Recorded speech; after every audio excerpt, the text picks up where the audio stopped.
5 बजे तक कोई सोया नहीं इंडियन स्टैंडर्ड टाइम के हिसाब से, क्योंकि एक सिविलाइजेशन को नेस्तनाबूद करने की धमकी देने वाला, तीसरी बार डेडलाइन देने वाला ट्रम्प नेगोशिएशन टेबल पर आ गया। पाकिस्तान बन गया ग्लोबल पीस मेकर। पूरी तरीके से ब्रेकिंग न्यूज़ है कि सीज फायर नाउ ट्रेंड हो रहा है।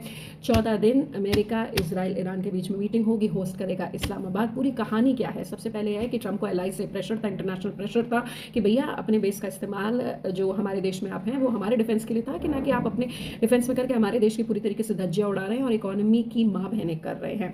दूसरी तरफ यहाँ पर यह था कि ट्रंप की पूरी तरीके से टेक, मिलिट्री और हर तरीके से धज्जियां उड़ा दी है। मीम वॉर भी हुआ है, मिसाइल वॉर भी हुआ है। ईरान ने उसको उसकी औकात दिखा दी।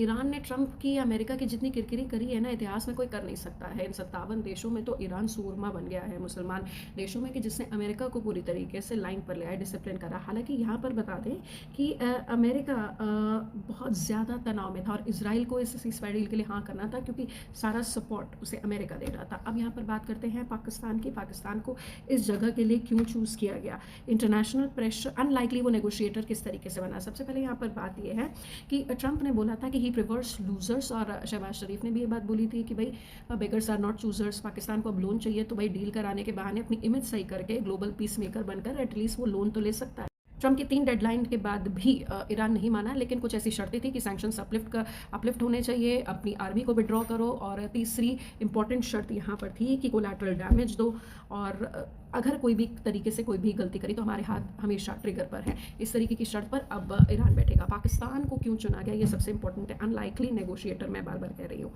एक्चुअली पाकिस्तान इधर से अफगानिस्तान से पिट रहा है, पीओके खोने का भी डर है, वहीं बलूचिस्तान से पिट रहा, आंतरिक हालात से वो जूझ रहा है।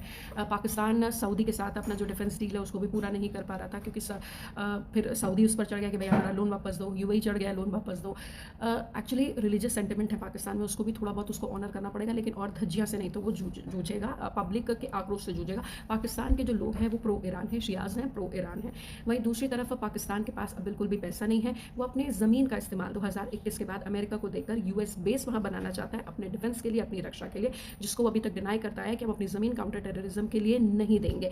वहीं दूसरी तरफ पाकिस्तान पार्शियल लॉकडाउन से जूझ रहा है, अपनी इमेज सही करने का इससे बड़ा मौका, लोन लेने का इससे बड़ा कोई मौका हो नहीं सकता है। हालांकि इन तमाम चीज़ों के बीच में मार्केट का सेंटिमेंट ठीक है, स्टॉक मार्केट ठीक ठाक चल रहे हैं। उम्मीद है कि ये वॉर एंड हो जाए, लेकिन किसी भी जंग, हर कोई कहता है कि जंग नहीं होनी चाहिए, लेकिन उसको टाला नहीं जा सकता, अवॉइड नहीं किया जा सकता। कोई इसमें हीरो बनता है, कोई सुपर पावर बनता है, तो कोई हमेशा के लिए अपना वजूद खो देता है।